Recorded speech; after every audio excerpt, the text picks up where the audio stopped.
a lot has gone down since we have last been on the platforms. What about the billions of people that have no chance for any health care at all? Many of them, if not most of them, brown and black. We must question the true felt impact for the average black person in Canada.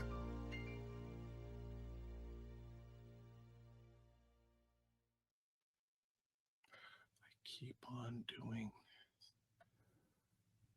What is up, everybody? It's Dr. Vibe here, host and producer of the award-winning Dr. Vibe Show, the home of Epic Conversations, and I'm the host of Epic Conversations. 2020 Best Podcast News Award winner, 2018 Innovation Award winner given out by the Canadian Ethnic Media Association. I'm also the co-host and co-producer of the only online show in the world for dads, fathers, and male caregivers that's sponsored by DoveMan Plus Care. And as always, I like to say you're blessed, highly favored, a magnet for miracles, and a solution for someone's problem. And we are broadcasting live on Sunday, April 27th on Black Canada Talking, where Black Canadians give their takes, points of view, opinions, and thoughts on local, provincial, national, international news and thoughts and things going on. And as usual, we're joined by our astute guest, Mr. Cesar Ndema-Moussa. How are you, Cesar? Good, Dr. Vibe.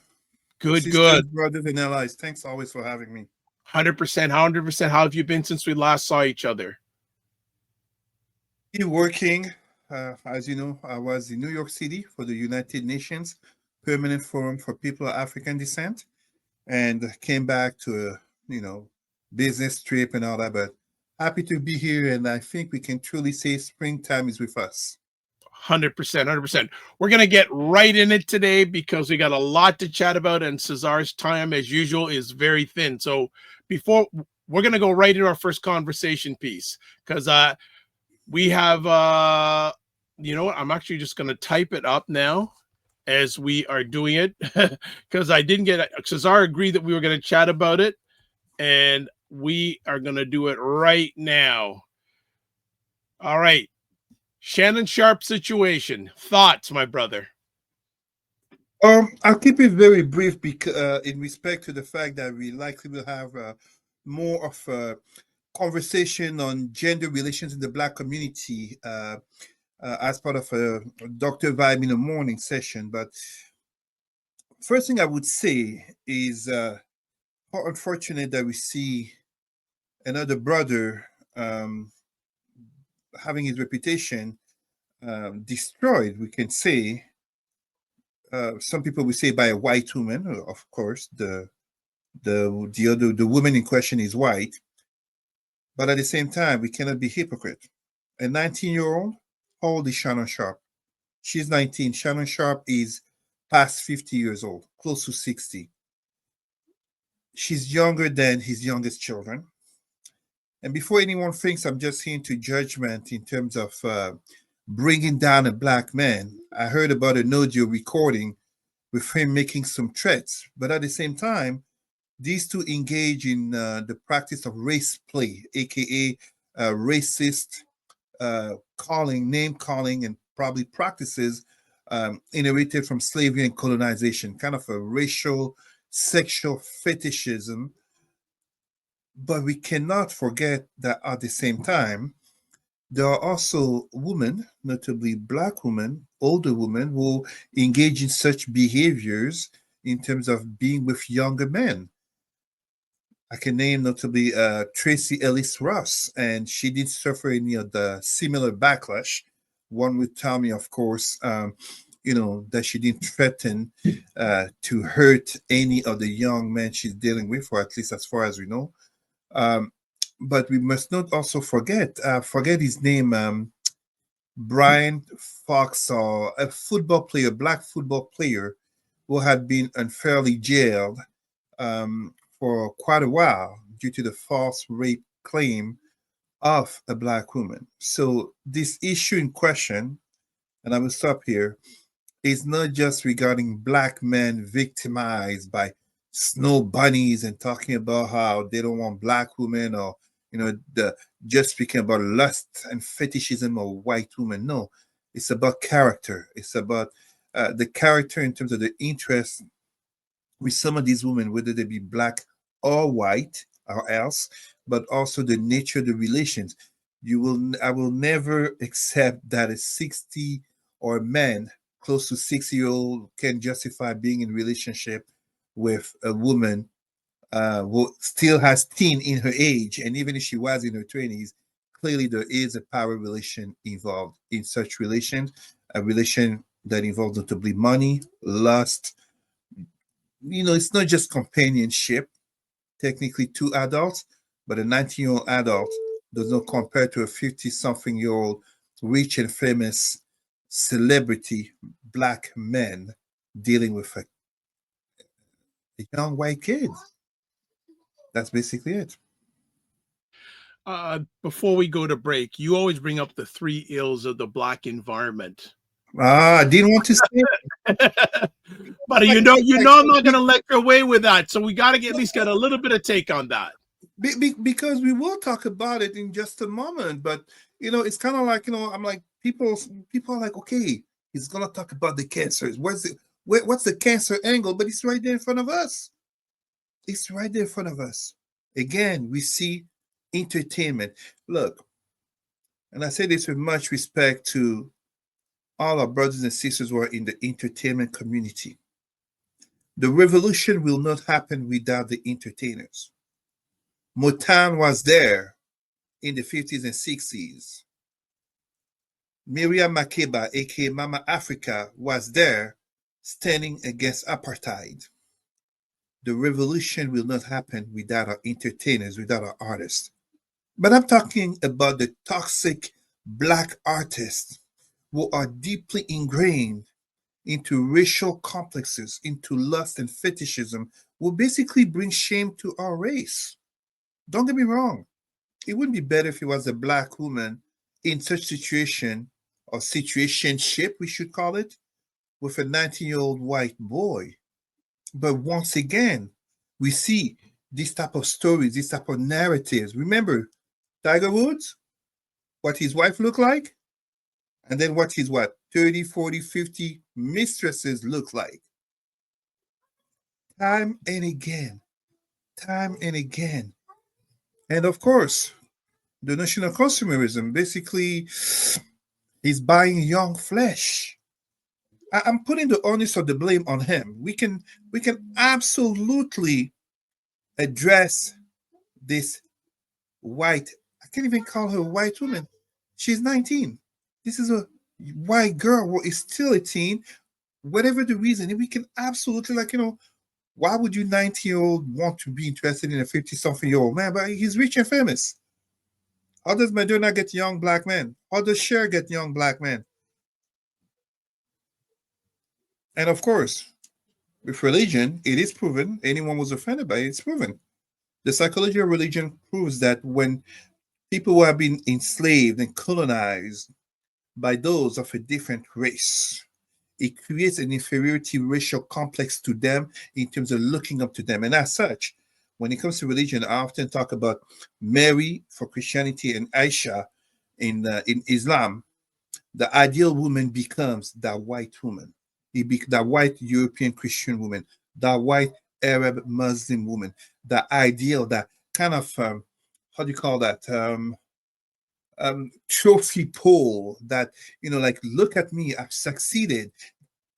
It's not accidentally that we see so many black male athletes, artists, musicians with white women.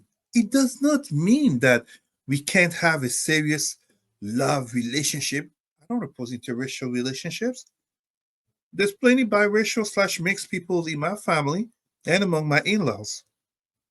But we have to be honest about addressing the psyche, the psychology, consequences of centuries of enslavement and colonization and systemic racism in the upholding of white women in terms of beauty standards, in terms of proof of success as a professional, as an artist, as anything and everything, as basically, how do you call that? To enter certain circles. It's much easier if your wife is blonde hair and blue eyed than if she comes in dark skin with an afro. Let's be real. So I don't want to throw Shannon Sharpe under the bus, because there is clearly an attempt of manipulation by this young girl. I refuse to call her a woman. She's 19. But at the same time, we cannot deny that beyond having offered her, I think from what I heard, $10 million to keep her mouth shut, we cannot deny. She said no. But of course she said no. Someone advised her. If you are a young white woman who slept with a rich and famous black man and he offers you 10 million to shut up, ding, ding, ding, ding, ding. She probably has some black friends who told her, girl, aim for more. Well, it's the same lawyer who tried to catch Jay-Z. So this gentleman has a pattern of going after, some would say, black men who, there's a lot of things moving parts to this situation. And it's the fault. It's the fault as a man. And we will have that conversation, regarding gender relations in the black community. But as a man, and I'm speaking as being a man myself, until you learn to exercise control over your lust, your desires, aka your penis, you will never be truly in control of your life. You will never convince me that a man would just got offered or signed $100 million deal, I believe, to ESPN, could be so foolish to waste it all or to risk it all to a 19-year-old basic average. Like, this is embarrassing to the ancestors. This is not what MLK and Malcolm X died for. Mandela and Sankara and Lumumba didn't die for this. Marcus Garvey didn't die for this. This is not the black liberation we're talking about. Too many black men have taken the notion of black liberation starting in 1967, Loving versus Virginia, aka you can sleep with white women and marry white women and you won't be hanged. That's literally civil rights for too many black men. There is a problem. And don't get me wrong, I'm not sparing the sisters who are into this fashion of swirling, aka looking up to the white man as more loving and blah, blah, blah, and blah, blah, blah. Racial inferiority complexes are seen through the true cancers of the black psyche: entertainment, consumerism, and religion. This is very sad. It's a dishonor to the race, once again. All right. Before we go to our break, we have a comment here from David Legrand Cordoue saying, Shannon said, quote, I don't date my age. Let me date my wage, unquote. Consumerism is really a cancer in this community. Quote, I am because I can consume. My salutation to my brother David. Brother Vibe, when David writes, you know what I mean? You've been watching Paris in France. Oh, very nice. Very nice. Yeah. Appreciate that. That's fantastic. Well, thank you, David. Because you believe in Cesar, that's why you're here. Not because of me, it's because of Cesar. So that's most important. All right. Before we go, we're going to go to break. And when we come back, we have a myriad of conversation topics, as always. And Cesar, we're going to see Cesar in action also. So get ready for that. We'll be back in 30 seconds. Vibe Black's Restaurant Week, an amazing week, a flavorful week. We are eating good. It's a national campaign created to promote Black-owned Canadian cuisine, food trucks, pop-up kitchens, and chefs. Go out, taste the food, enjoy it, and get to know us and to get to know our culture. Puts the spotlight on Black-owned dining establishments right across the country, not just here. It's around the corner. It's around the corner. Buy Black's Black Restaurant Week is coming. So please check out. If you want to find more information about it, there is the link there, buyblacks.com/restaurant week. Cesar is back with us, and we are here. And we have another comment here. David says, salutations, you brothers. Right back at you, David. Looking forward to your comments during our epic conversation today. Before we get down to it, subscribe to the Dr. Vibe Show. On YouTube and hit the notification button. Please like the Dr. Vibe Show on Facebook, LinkedIn, and Instagram. To advertise your business, product, or service on any of the shows that I'm on, please email me dr.vibe at the dr.vibeshow.com. Can't forget also Indie Soup TV, run by our good friend Dr. Tachi out of Fort Lauderdale, Florida. Independent content creators platform, about 25 independent content creators based and all around North America. I think maybe some across the pond too, maybe. I'm a member of the advisory board, plus this show is actually featured in an edited form on that platform, as a number of shows that I host and part of are. There's the link. There's the website. Check it out. You want to get in touch with Cesar? There it is, president at Roots and Culture Canada, and also on Facebook, Cesar Remy Emery. Cesar, let's talk about, well, what do you want? First, let's talk about the Fourth United Nations Permanent Forum on Peoples of African Descent. Do you want to play the video first, or do you want to talk about it first? Let's talk about it very first, if you don't mind. Basically, for, and this is really important that we talk about it, because I notably tell the United Nations how, the Black community is not aware enough of this that's going on. Long story short, the Permanent Forum for People of African Descent addresses issues related to Black people, and this year, the fourth session, the central issue was regarding reparatory justice. You may have seen in your news, notably from the BBC and etc., calls for slavery reparations for Haiti, but also in regards to slavery and reparations as a whole, notably talking about African Americans, aka descendants of slavery in the United States. As per my part, in the forum, sorry, let me mention this as well. The forum takes place over 4 days, 1 year in New York City at the headquarters, and the other year in Geneva, Switzerland, at the Palais des Nations, which is the other main office of the United Nations. And you have basically national delegates, you have experts, UN experts, members of the forum, and you have delegates of Black civil societies of different countries. Example, the Canadian delegation is always well represented, just as the Brazilian delegation and many other countries. This year, there was visibly less people present due to a certain Donald Trump. Many people felt nervous, let's just put it this way, because technically most people attending, notably of the civil society, are activists.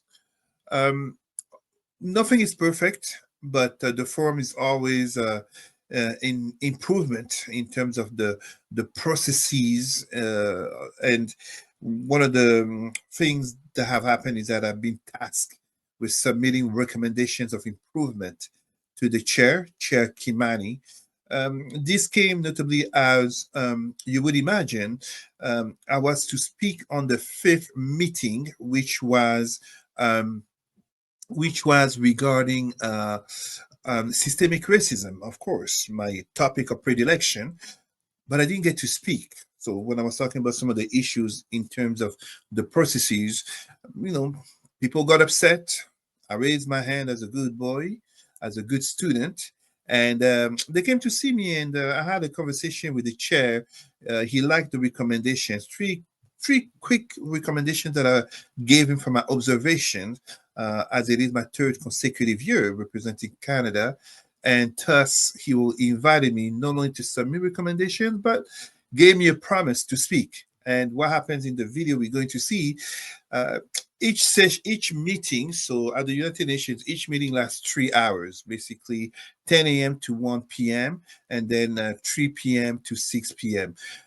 We were in the sixth meeting, so the 3 p.m. to 6 p.m., and honestly, 15 to 20 minutes to the end, I was seeing that I was not going to speak, and I was about to get up and go to the washrooms for a pee break, and feel like my trip has been wasted. And suddenly my name was mentioned, and between what I wrote that I was going to speak on, and what I talked about, I was not planning on speaking on the three cancers and artificial intelligence, but that is what I talked about. So it came out very well received. I mean, we can play the video. Everybody will. Yeah, we're gonna play. And before we go to the video, we just want to say, JJ Mar says, "Hey, Dr. Vibe, I decided to check your Sunday show out today. That is fantastic. You're usually on the Saturday show with Aisha and Lala. Good to have you here today." So before Thank you. Welcome. Yeah, absolute welcome. And I'm confident you're going to enjoy what Cesar has to share. I know you have some other comments. We'll get to them later on in our conversation today. But let's get to Cesar, who is here with us in this video. So here we go. Cesar Ndema-Moussa. Thank you so much, sisters and brothers and distinguished allies, to be here.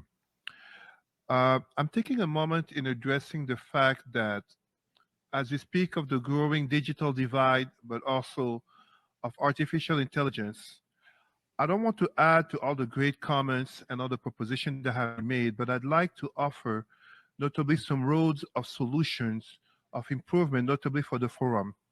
Let us look at the possibility as at Roots and Culture Canada, where I am the president, I have observed that our race, the Black community worldwide, suffers from three cancers of the Black psyche.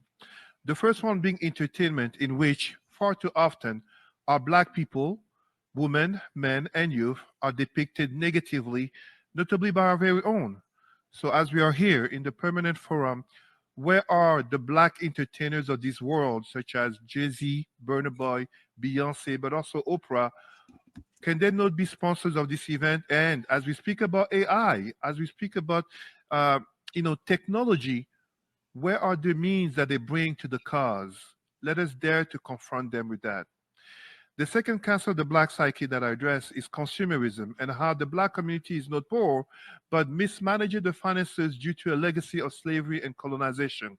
And as such, I ask the question, with this new technology coming, the new industrial age, to call it what it is, where are the African Union, but also African nations beyond the three countries of the Sahel will make us so proud?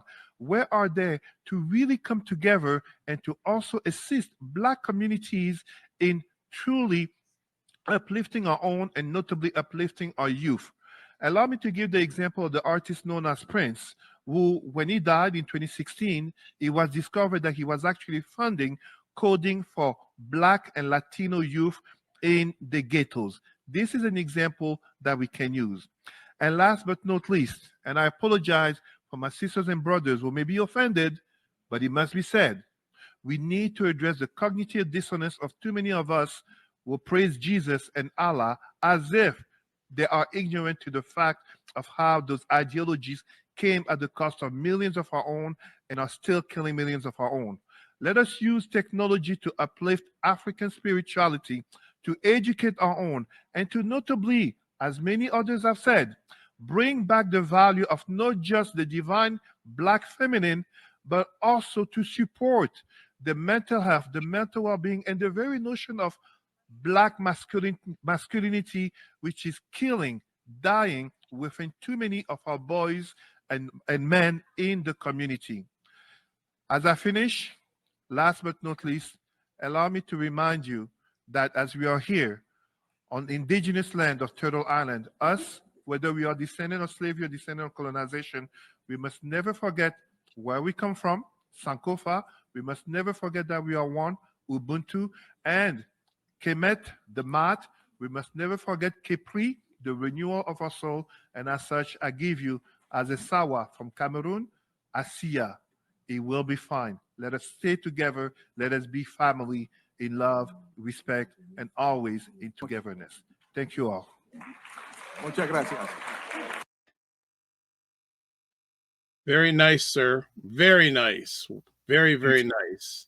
And you notice I slid in talking notably about gender relations in the Black community, as indeed many talked about the divine Black feminine, which I absolutely support, but let us not pretend that we can talk about divine black feminine and dismiss addressing the divine black masculine, which feminine as masculine are corrupted by the very notions of, you know, the gender relations of those who enslaved and colonized us, whether we talk about feminism or white beauty standards, or as we were talking about Shannon Sharpe, the lust. Where is that rich white male celebrity caught in a scandal with a very young black girl? I don't know. All right. Anything that you take away from this forum that we need to know about? I would say, and this is a warning that I gave. It was not so. This I made other speeches, by the way. Notably on slavery, on many other topics, education, etc. But this one, those are the main general speeches, right? And the 2 minutes limit. One of my recommendations is to cut off the mic so more people get to speak. But they were kind enough to let me speak for I think 3 minutes and 14 seconds. But one of the one of the main takeaways from these forums, this is the fourth session. Not only we must ensure that most Black people are aware of such happening, and this is notably where the value of entertainers coming to the cause, like I was saying, the revolution cannot happen without artists. Without artists to, as they're closer to people, as it's easy to imagine instead of what's her name, Cowboy Carter, if Beyonce has stayed on Lemonade mode, even doing country music, but just even her image, and she would show up or appear at the forum as we are in New York City, Beyonce or Oprah. Imagine the impact it would have. Now, as I say this, it's also important to understand it may be the fourth session of the Permanent Forum for People of African Descent, but technically, every forum that we have, every session that we have, speaks to the fact that progress is not truly happening. Speaks to the fact that, if we are still there in 20 years, in 50 years, what is truly the power relations nature in which Black people are immersed in? And as such, it is not enough to have meetings in, an important and symbolic place as the United Nations. I always remind everybody, whether it's in New York City or Geneva, let us be careful not to create some new type of Black bourgeoisie, aka, activists who have been to the United Nations to address Black topics. To the average Black person, whether they be in New York, whether they be in the United States or Canada, Brazil, France, and all the other countries of the world that have Black people, it means absolutely nothing to have made a nice speech, and powerful as it may be at the United Nations, if the realities beyond systemic racism don't change. So that's something I always remind them. And again, the African Union, the African Union has to be more involved. The Caribbean nations have to be more involved, not just in terms of bureaucratic affairs at the United Nations, but just like, I'll think you the example of the Chinatowns. One would be foolish to think the Chinese community, the Chinese government does not have an interest in the prosperity of Chinatowns worldwide. This must be the same regarding African nations, Caribbean nations, and the African Union. Excellent. Our producer, is asking, please, can you enunciate a little bit on the last of the 3 C's, especially as it applies to Jesus and Allah? It's very simple. Black people, I forget the name. My gosh, I forget the name. A great Indian professor, I forget the name. This was in an interview, Indian from India. She had talked about how if India and China had enslaved and colonized Africans today, African/Black people would be praying to, would be Hindus Buddhist, Taoist, etc., instead of Christians and Muslims. The cognitive dissonance that too many Black people suffer can be very clearly seen in one sentence. Black people hate everything about slavery and colonization except Jesus and Allah. The cognitive dissonance to know, and I give this very firmly as a former Christian and a former Muslim who has traveled to Christian and Muslim nations. The descendants, I didn't have enough time, maybe I will say it next year in Geneva, but I've said it in the separate meetings we had. The descendants of the king can never consider as equal the descendant of the peasants. People can argue with that all they want. It is a fact. Just as much as the descendants of the enslavers and colonizers can never consider as equal the descendants of the enslaved and colonized. And we see this very well in African countries. Notably, I remember in Senegal about 10 years ago when they had the presidential elections, because in an odd twist of fate, the departing president was a descendant of an enslaving tribe, while the person who was becoming president was a descendant of a tribe that was enslaved. And when we talk about racial relations, as long as the descendants of the enslaved and colonized stay in the ideology of those who enslaved them and colonized them, they can never be seen as equal. Black people hate to hear this, but this is also part of the reason why they keep being humiliated. I give a perfect example. How many times have I not heard Black Muslims, such as Somalis, complain about how Arabs are racist? And how many times have I not heard white Arab Muslims of my own eyes and own ears tell them, see you Friday at the mosque praying to our religion? And they're right. So Christians will say Jesus, Black Christians will say Jesus was not white. Black Muslims will say Islam is not an Arab religion, it's a religion of the world. Meanwhile, the main prayers in Islam are Arabic.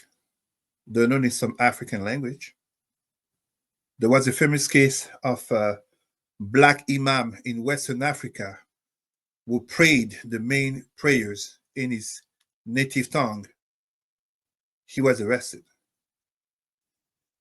In Africa, there is a big celebration about African youth, children who can recite the Quran. Find me one white Arab Muslim kid who can recite anything written by a Black person. We live in a world in which the same white Christian people, not only did Martin Luther King back in the 60s talk about the most racist hour in America. Dr. Vab, do you know what is the most racist hour in America? Church. 10 a.m. Sunday mornings. Whites go to overwhelmingly white churches, Black goes to overwhelmingly Black churches, and all claim to be serving a God of love and peace. Meanwhile, the vast majority of white people, and when I say the vast majority, I've never made an exception to what I'm saying here, will assure you they're not racist and they love, as you can see behind me, who are the three people white people love the most? Nelson Mandela, Barack Obama, and Martin Luther King. Three of them are here. Please show me the white child named Obama. Where is that white child named Mandela? And please, nobody tells me this white kid is named Martin based on Martin Luther King when it's such a common white name. So many examples. Every year there's the Hajj, the main pilgrimages to Mecca and Medina. And every year we have Black Hajis, so Black pilgrims who complain of racism. Muslims will say it's Arab culture. Meanwhile, all these religions have a trend of lighter skin / white invaders upon darker populations. Even when you look at Northern Africa, where we can talk about white Africans, notably in the Maghreb, the only reason they're Muslims. So, I give you a perfect example, Algeria. Algeria officially will not speak French at the international stage, such as the United Nations, because French is a colonial language. What is Arabic? Arabic from Arabia. What is it to come to Algeria? Through war and conquest. I've seen in the middle 7th century when they defeated the Kahina, La Kahina. So it's a cognitive dissonance, and please don't get me wrong. I do not say this with any, I don't know, enmity or whatever you want to call it. I'm a former Christian and a former Muslim. No one forced me to reject religion.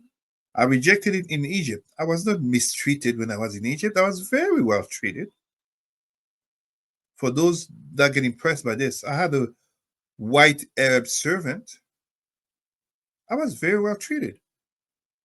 It's not because my mother passed away from disease that I rejected God and religion. It's not because I was victim of who knows what racism or I suffered disease. No, knowledge, black pride. There is literally a photo of me in the pyramid that clearly shows me the moment when I knew I could no longer believe. Because in anything outside of religion, people will agree with me. When you know, you don't believe. When you say I believe, you're saying you don't know. But we know how Black people became Christian and Muslims. It was not out of peace and love. It's estimated that 100 to 200 million Africans were killed between the 7th and 20th century through the Arab-Muslim slave trade. And we saw exactly what happened about 10 years ago when Black people were being treated again as slaves in Libya, following the Western France, Great Britain, and USA bringing down Gaddafi. We saw what happened. But Black people will do all this mental gymnastics to keep believing. And the most interesting thing is this. People just heard me that the United Nations.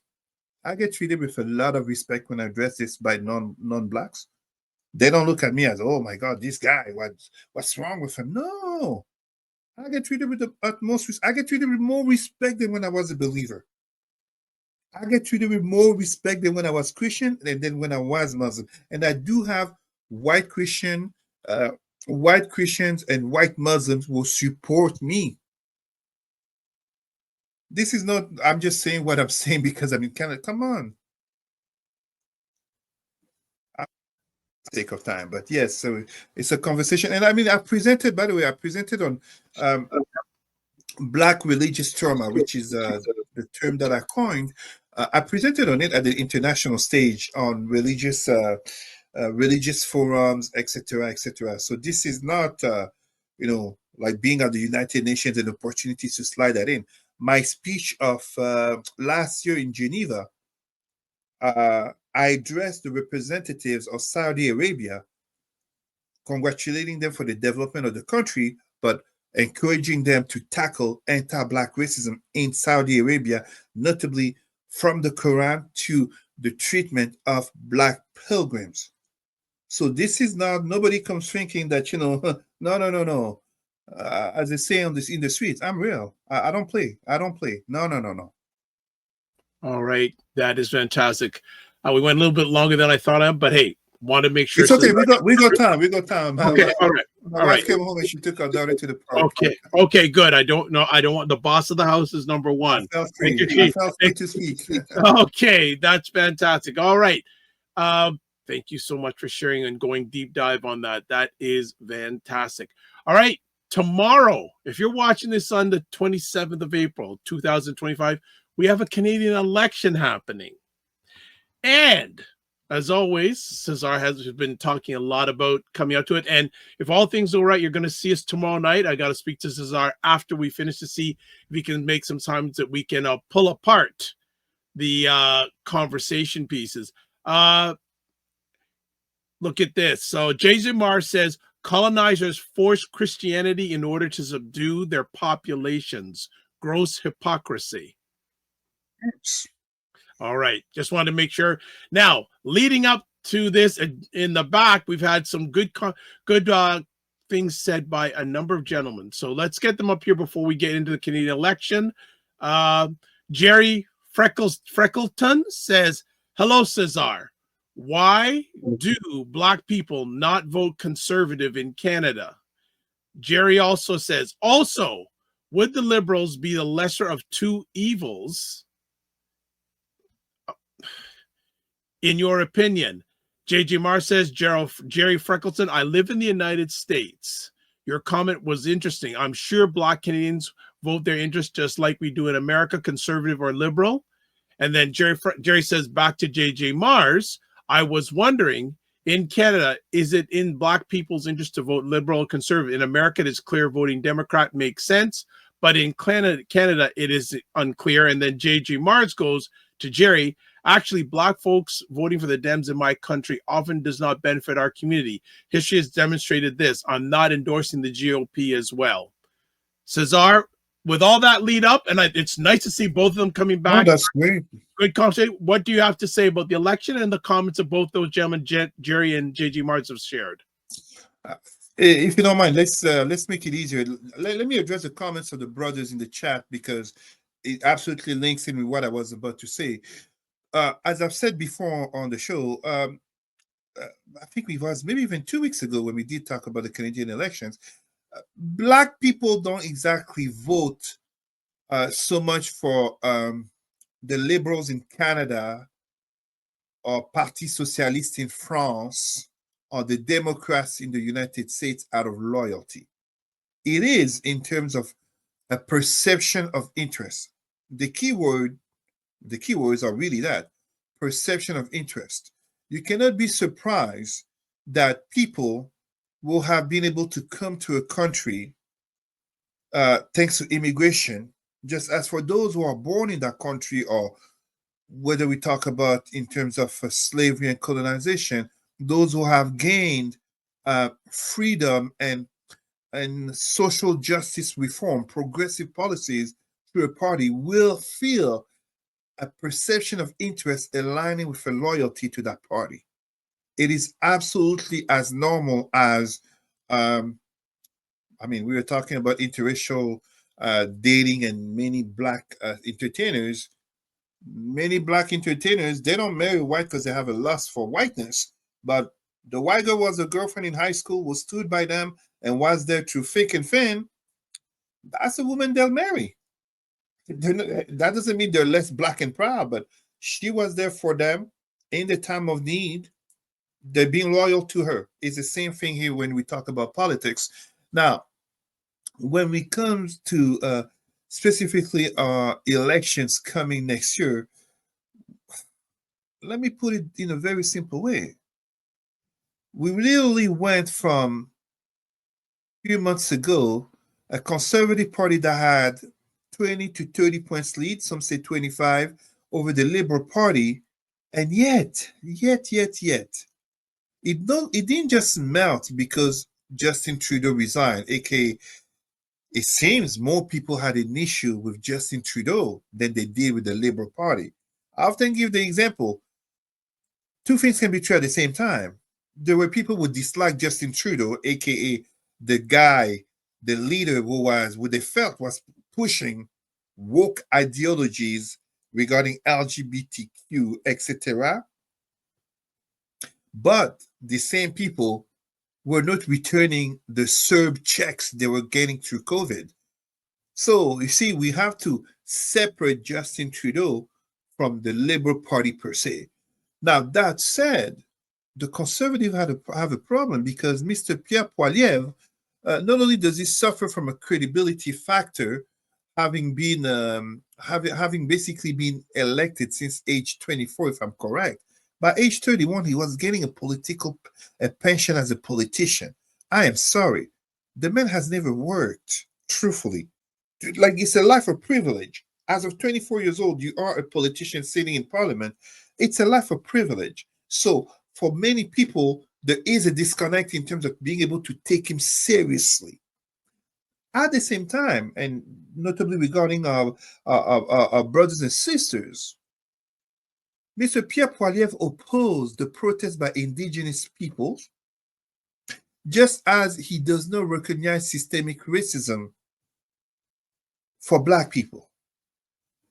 This is the same man, a white man, benefiting a white privilege, who went to show support to the Freedom Truckers in downtown Ottawa early 2022 during COVID. Him, as leader of the opposition, went to show support to a movement that literally was calling, as January 6, 2021 in the US, for the downfall of the fairly elected government in place.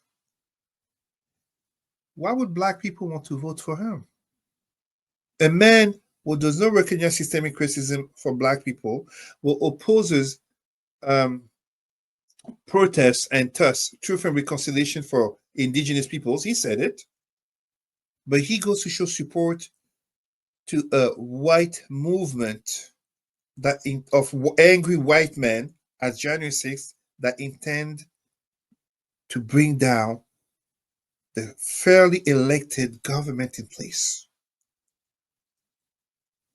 How rationally, emotionally can Black people vote for him? And I'm speaking, of course, there are Black conservatives, just as there are Black Republicans. We clearly saw a pain to call him a brother.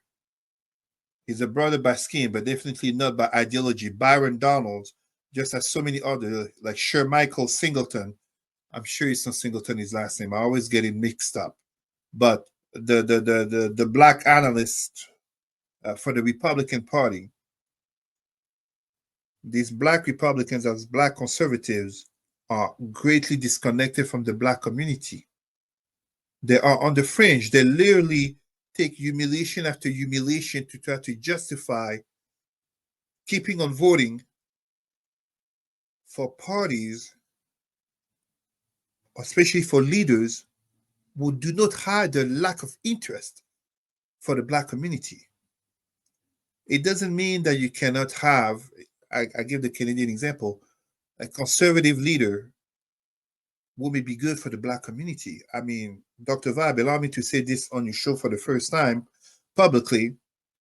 The best thing that can happen to the conservative, the best thing that can happen to them, and I'm saying this as there are talks about not only the liberals winning, but the possibility of majority government, surprises me. I didn't see that coming. The best thing that can happen would be, for the Conservative Party, would be a defeat of Pierre Poilievre, which would lead for the next term to a certain Doug Ford going federal. I've always said that. I've always said that. I know they're pushing for that. They'd love that. And I assure you, he could win. Doug Ford can win. Yeah, he can win. Doug Ford has this likability factor that Pierre Poilievre absolutely doesn't have. And before anyone, because sometimes, when people know, Cesar, EDI, regional director, he must be left-leaning. No. Left, right, I don't ascribe to such. I just call it what it is. So this is not a matter of saying liberals are the lesser of two evils, but objectively, what is the other side actually doing? It's just like you can't compare Republicans and Democrats regarding Black interests when January 6th, we all know if it was Black people, it would have been a bloodbath. So here, what we end up having is simply that with someone like Doug Ford, when he came to Ottawa before he won his first tenure as Prime Minister, I was here in Ottawa, the nation's capital. I was the only Black community leader who went to meet him. The only one. There was no other Black person in the room that I saw. There was no other Black person.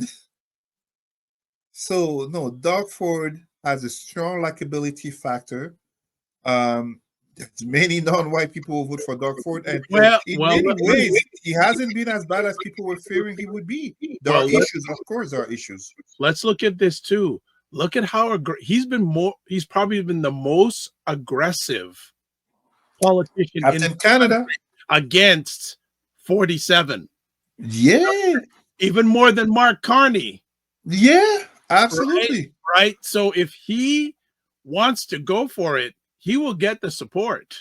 He will get the support. I'm telling people, and look, I was at my garage yesterday, and they were agreeing with me. If Doug Ford, conservative as he is, he goes for the position of prime minister, oh, you will see many black people vote for him. So this proves exactly what I was saying. It's not a simple matter of black people voting liberal because the liberals, no. Doug Ford, if Doug Ford goes, I'm telling you, he has a very strong chance of winning.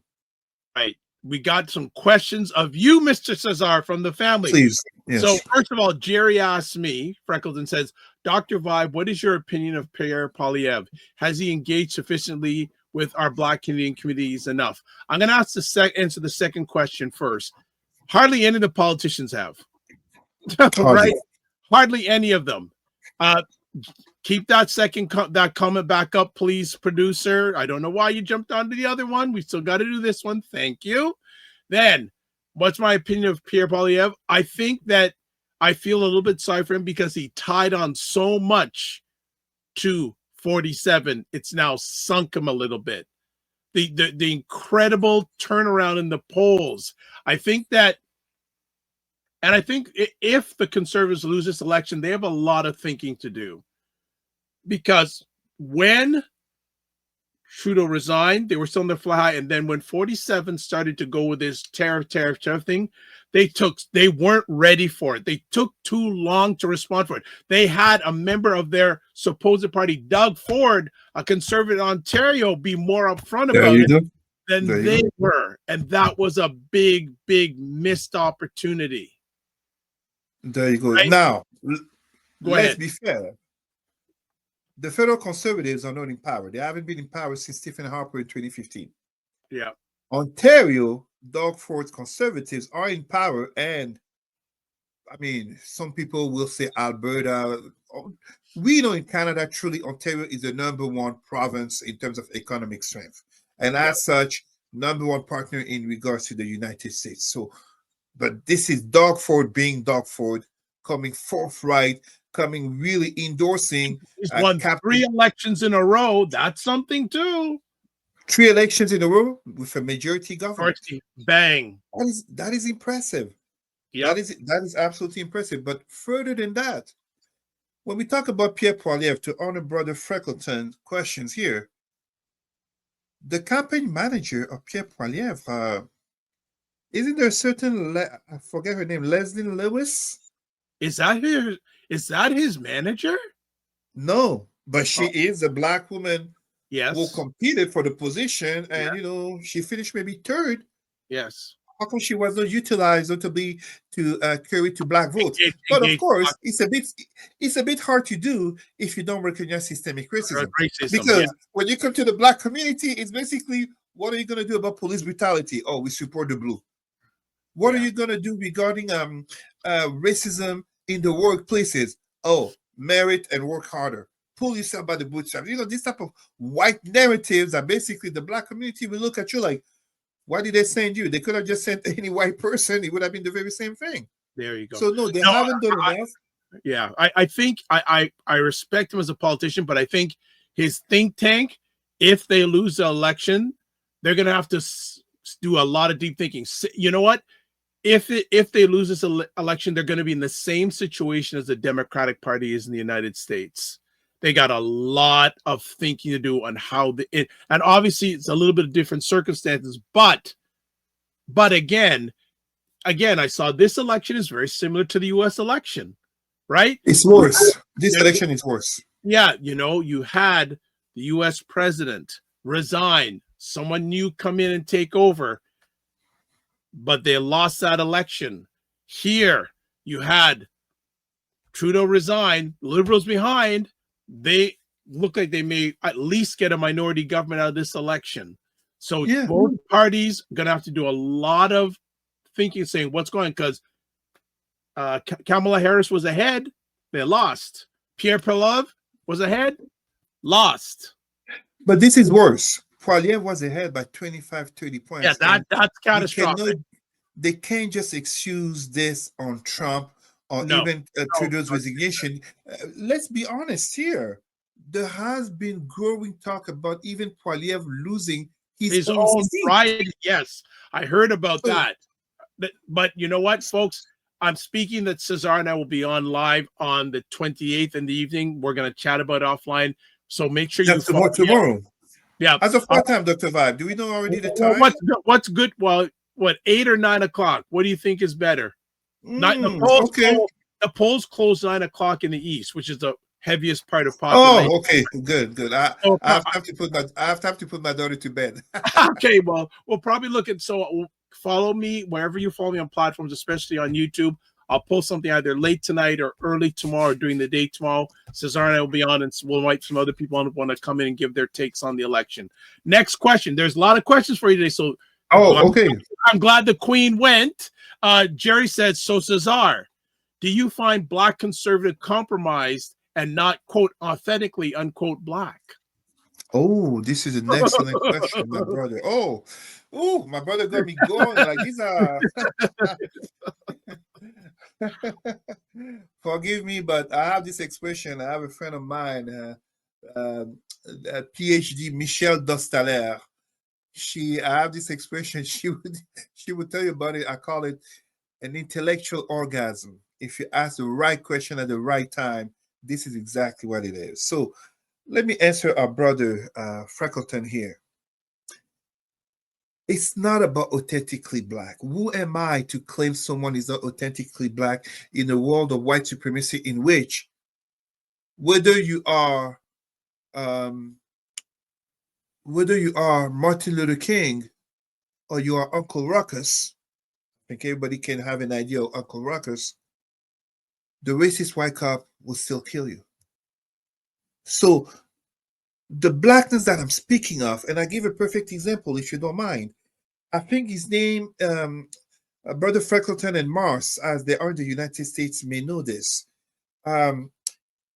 Black American General Langley, who talked at the U.S. Congress, I believe, regarding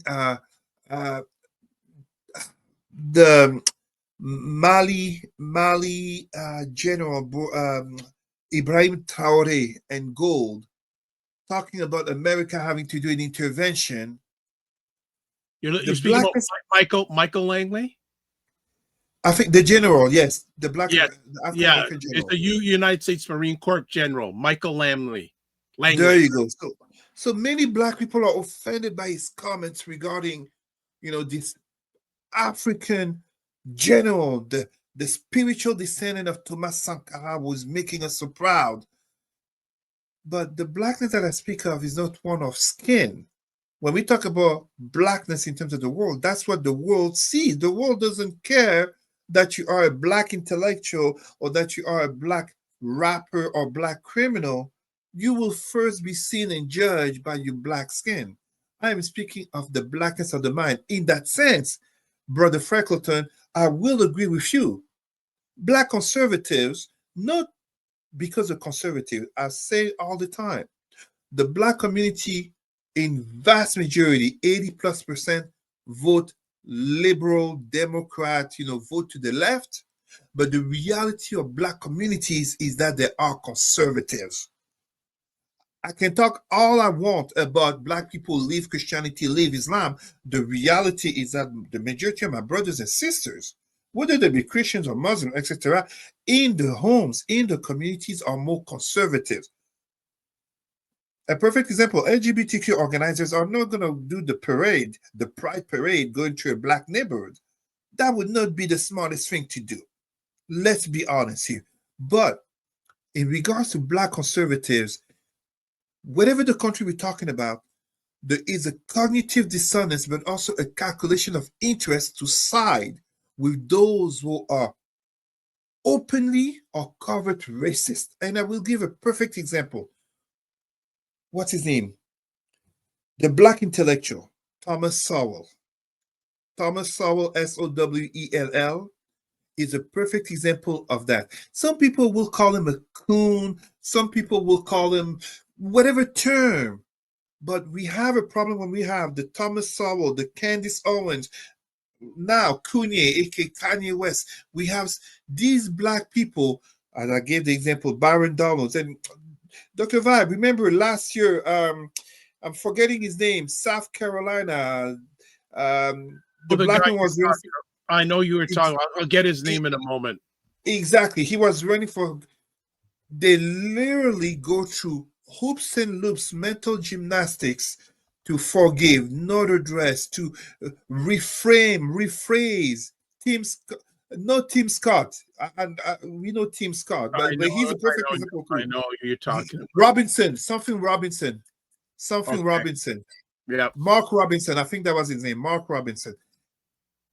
Absolutely, these people, these black people who are proudly conservative, will go through hoops and loops to justify the behaviors of Trump, will stay silent when Pierre Poilievre in Canada goes to support the Freedom Convoy. They will not be hanging with these 5 black leaders up here. And yes, we can discuss Obama, absolutely. Please, brothers, don't get me wrong. Obama campaign in 2008, as part of the International Corps of Volunteers, I have my views on Obama, but those black conservatives would not be hanging with these black leaders, wouldn't be hanging with Thomas Sankara, wouldn't be hanging with Marcus Garvey, because they live for the approbation of the white men who are sitting at the tables and will have power. They are not about the revolution. They will betray the revolution. It's a mind frame, in the same way as just because one is a black cop does not mean they support police brutality on black people. But if you are a black cop and you stay silent to what you see is happening, including a white cop beating on someone who looks like you, you are an accomplice of white supremacy. All right. Your number one fan is in the building. You know who we're talking about? Oh, hello, Michelle. How are you? Yes, How are you? she has a question for you. Always a pleasure. She goes, Cesar, do you think that Jagmeet Singh will step down if the party fares poorly? Oh, Michelle, that's an excellent question. So let me put it to you like this. First, let me be fair as we were speaking about the conservative. If the Conservative Party loses, there is no way nor justification for Pierre Poilievre to remain as party leader, aka Andrew Scheer, aka Erin O'Toole. There will be no justification, especially having lost a 20 to 30 points lead. When it comes to the NDP, New Democratic Party with Jagmeet Singh, yes, Jagmeet Singh has a strong likability factor. However, and I said it time and again, the NDP is not a party competing to become leader in Canada. They may say it, but nobody thinks of them as potentially leading Canada. However, Canada needs the NDP to remain an official party. They played well the cards in terms of being progressive and advancing, notably social advances such as $10 daycare, dental care, issues that benefit poor communities, indigenous communities, black communities. But I fear for Mr. Singh, and I say this with much honesty, as 2 weeks ago or 1 or 2 previous shows, Canada is not ready for a prime minister hailing from a third party, who might become less than a third party, who is a brown man named Singh with a turban on his head. It is Jagmeet Singh as leader of the Liberal Party or Conservative Party. That would be a different conversation. Just as Barack Hussein Obama, if he was the leader of the Rhinoceros Party in the United States, forget it. He's a joke. Oprah would have never invited him. Let's be honest here. If the party does poorly, And if I'm not mistaken, I believe this would be his third federal campaign. I think so. He would have to resign. And I say this not so much in terms of people asking him to resign.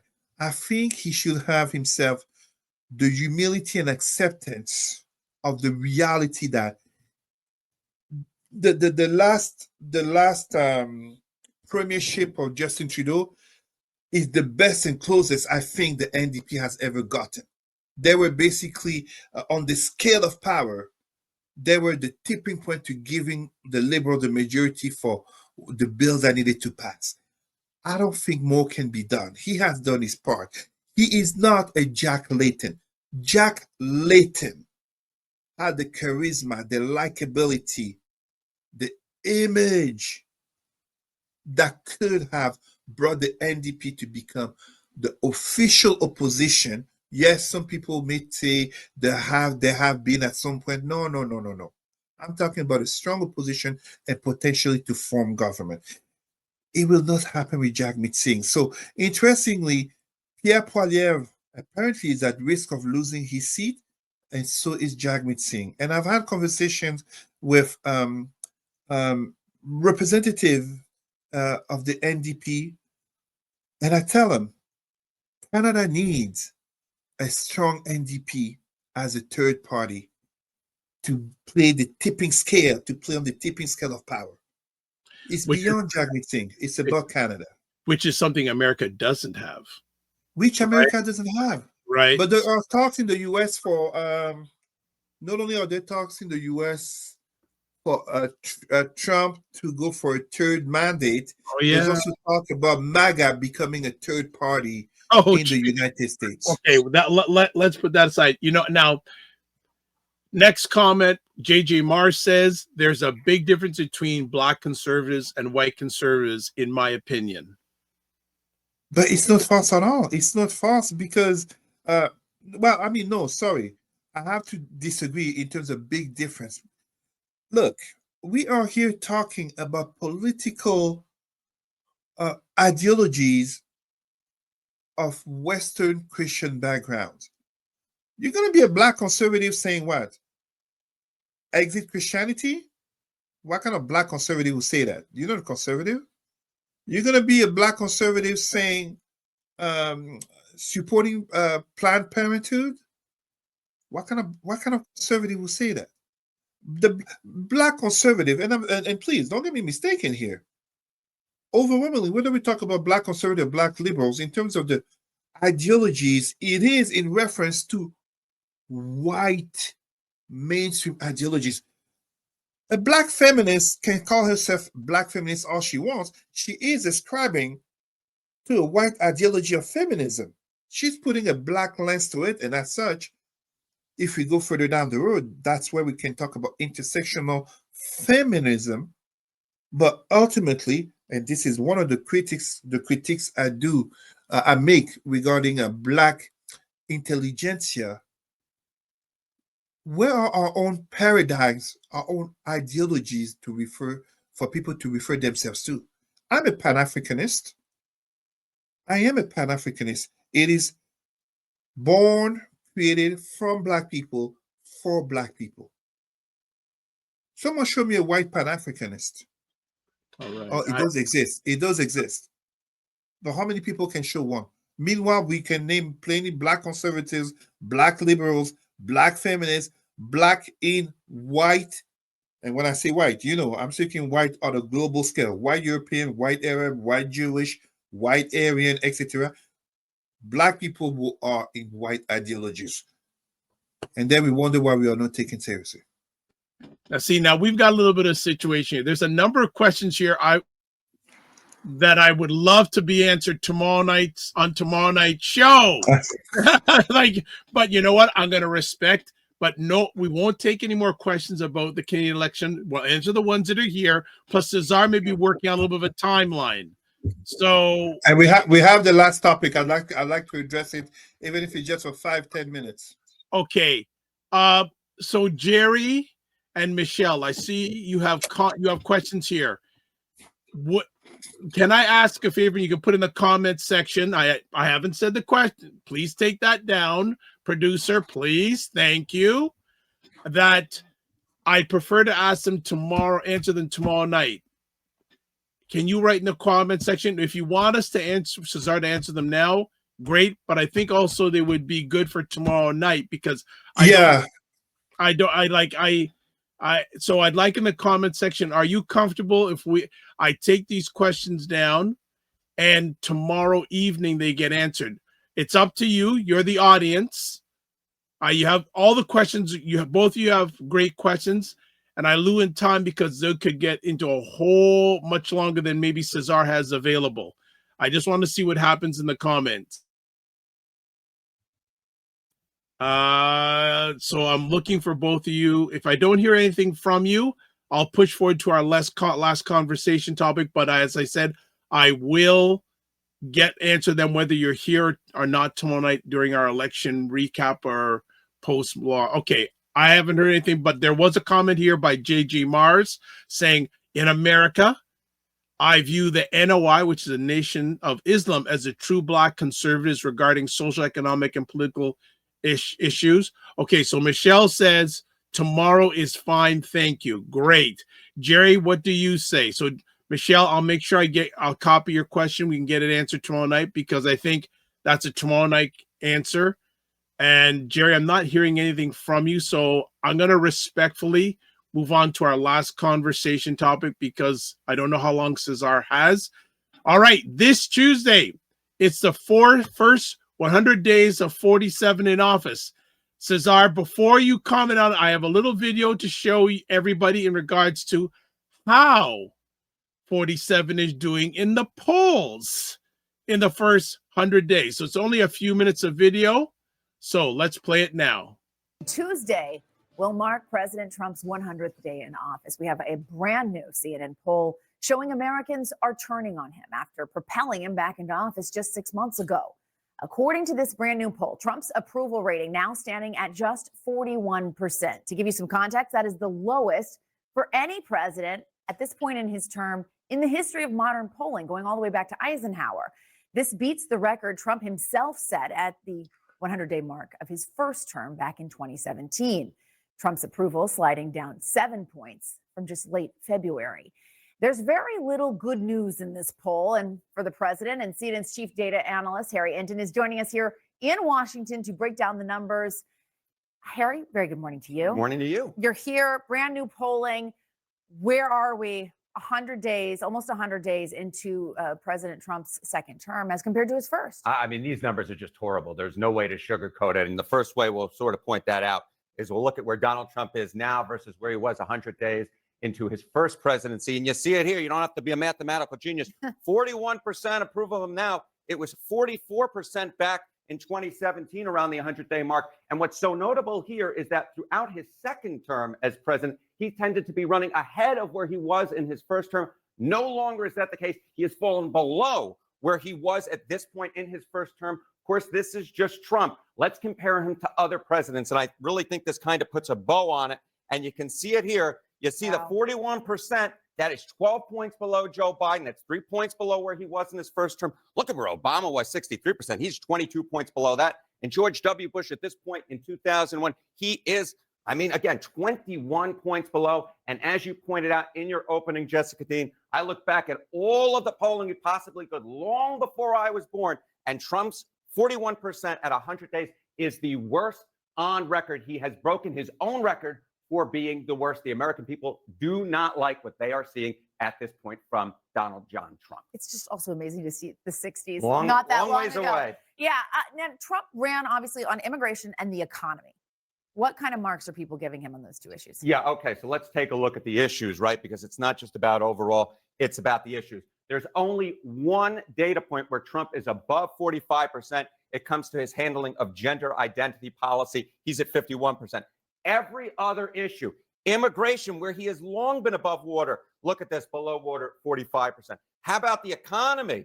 My goodness gracious, he was elected to fix the economy, just 39%. And of course, the tariff war, 34% on that. I mean, the bottom line here is just very simply the numbers for Donald Trump are awful. awful, awful in this poll. And then, of course, you look again on the economy, we compare it to where we were back in 2017. You see the 49% there. Look here, 39%, 10 points below where he was. I'm going to make the green mark a little bit better there, 49%.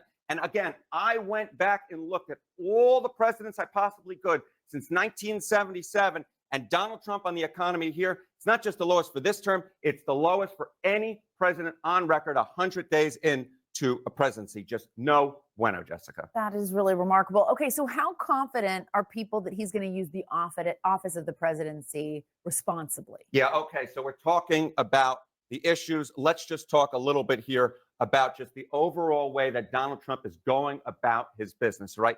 Use presidential power responsibly. No confidence Trump will. Well, back in December of 2024, it was 46%. Look at where we've jumped to now.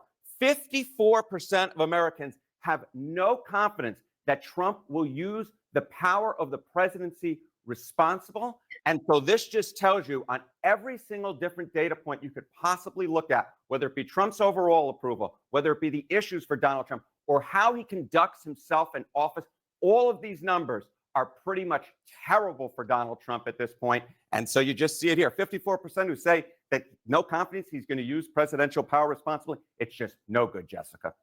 All right, Harry, thank you so much for walking us. Dr. White, first let me say, I really like Harry. All right. There we go. All right. So 100 days in. Two things that must be, I want everybody to understand this from the start.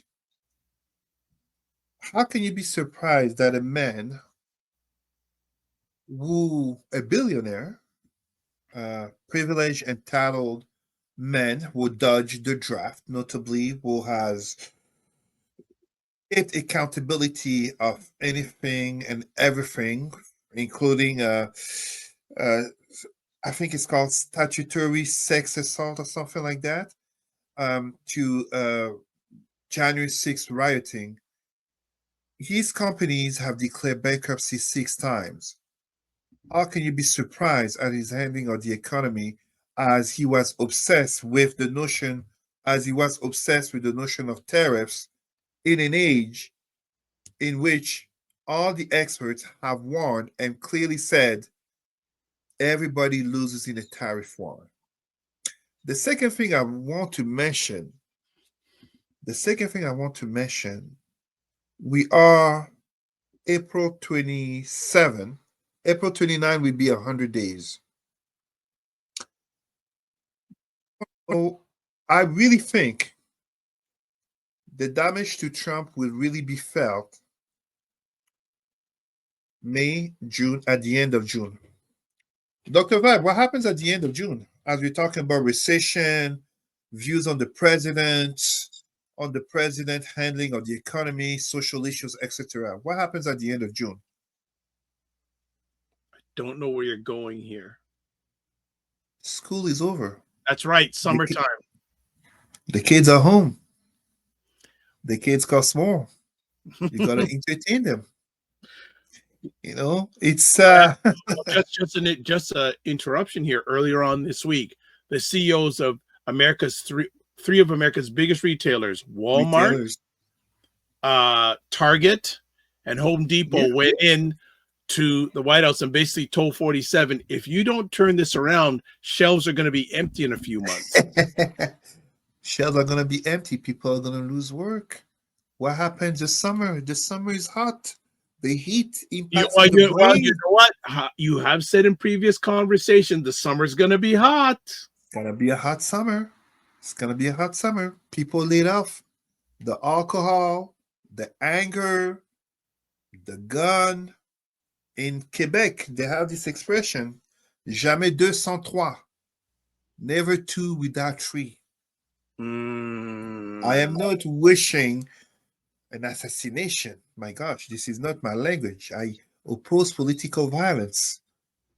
But you know what happens to people when they lose their work? When it's hot out there, we started with COVID, an increase in domestic violence, but that was a pandemic. You can't go shoot at a pandemic, at a virus.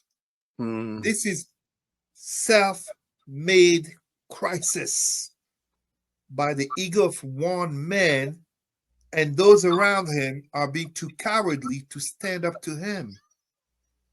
This is what we're dealing with. So literally, it's going to be a very hot summer. So when we're talking about Trump's 101st days, 3 things not to forget. You can bully people, but you can't bully everyone. Colombia bended the knee. Harvard didn't. This And is what true. happens when the number one prestigious universities decide to make a stand?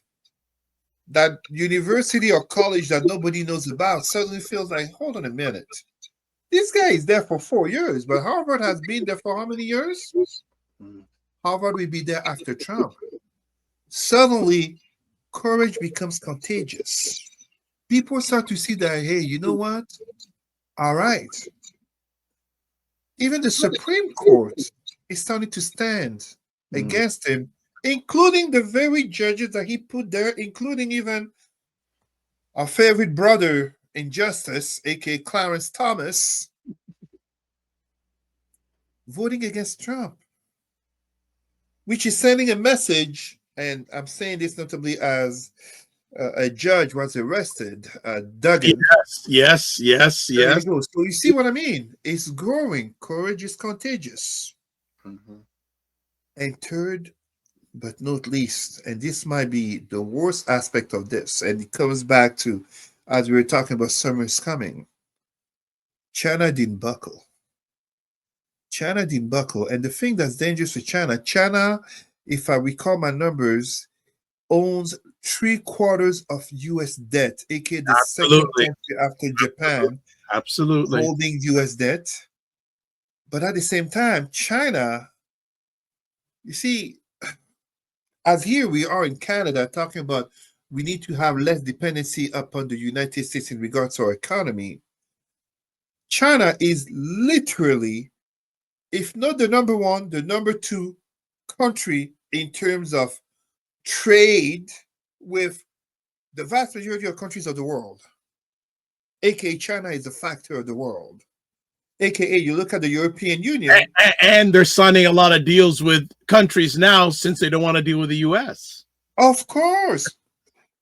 When you look at the European Union, what's in the geopolitical? So for our brothers and sisters and our allies, it's important. You see, look at the European Union. So we're going to understand the United States. Let's look at the European Union, what happened. Geopolitics in the European Union was defined by 3 countries. Cheap energy from Russia, military protection from the United States, and cheaper goods from China. And if we want to add a 4th one, cheaper labor from Africa.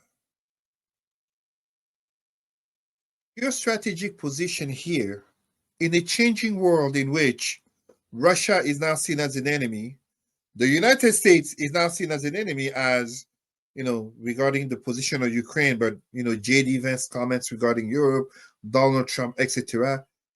China is in a position in which the future is very bright for the CCP, for the Chinese Communist Party. The future is very bright, with many nations not wanting to do business with the US. To tariffs, and well, even apparently, I am not in the White House. I cannot pretend the opposite, but the president who says there are talks going on with China, and China is saying, what talks? There are no talks. They put 145% tariffs, which basically becomes like an embargo. Chinese goods not going to the US, but the rest of the world is consuming Chinese. And when I say consuming Chinese, Ford, GM, Stellantis, Tesla, there is a car maker that is growing in the world. It's just a matter of time until we start to see them in our streets. BYD, Yeah, Chinese e-cars. They're having a wild success in Europe, and it's growing. Donald Trump, biggest success in his first mandate after 100 days, may have been to unite the world instead of making America great again. But I'm telling you, as summer is coming, when Billy Bob and White Shenaney, for those who understand the reference, you understand where I'm going. When Billy Bob and White Shenaney start to realize that grandma is not getting the check from social assistance, when they realize that everything they need to keep the parents and grandparents alive, when they realize whether they live in a trailer park or not, and I'm purposely playing to racial cliches of MAGA voters in the same way as far too many Republicans and MAGA voters make cliches about our African American brothers and sisters. We don't turn the cheek, we respond in kind. When they realize from the trailer park or from whatever they live in that everything regarding the child will cost more, even if they're shopping at Walmart, and including that the business, if it's linked to tourism, is plummeting because those Canadians, number or, one, or linked to China. There you go. If it's plummeting, when they start to realize that, you know, that red hat, make America great again, jamais 203, never two without three. There might be another January 6th, but it might not be against Congress. Well, it even might be against the person in the White House. Well, Alicia and Lala told me even that red hat is made in China. Even 47's Bible is made in China. I'm telling you. All right. So 2 more comments. We got JJ Mars saying 47's voodoo economic policies will cause a recession. He also says the FBI is turning cash into Kash Patel's own Gestapo, which is true. There's so many more things, but we're going to call it for it today. Like I said, we will be doing a because I did hear the boss of the house a little bit in the background a few moments ago. So, you know, I listen for these things. You have good ear. You have good ears. They're coming from the park. They're coming back from the park. The only other thing I will put up is a comment that JG Mars made earlier on during our conversation. About the NOI. No, we already covered that. He said, in regards to Shannon Sharpe, he said, it has been reported by many Black journalists that NCAA Black athlete superstars are targeted by the establishment. Many WW, we won't say white women, are encouraged are encouraged to pursue these millionaires. So yes, absolutely. No. Wait. That's true. But guess what? On the other side of the world in Europe, look at the training camps of the teenagers who are going to be drafted by the professional teams. It's full of white teenage girls. It's full of white girls in their late 20s and early 20s. This is why I talk about Black consciousness starting in the families at home. My brothers, I had the honor of representing Canada in my early 20s. There were no Black women in the places where I went to.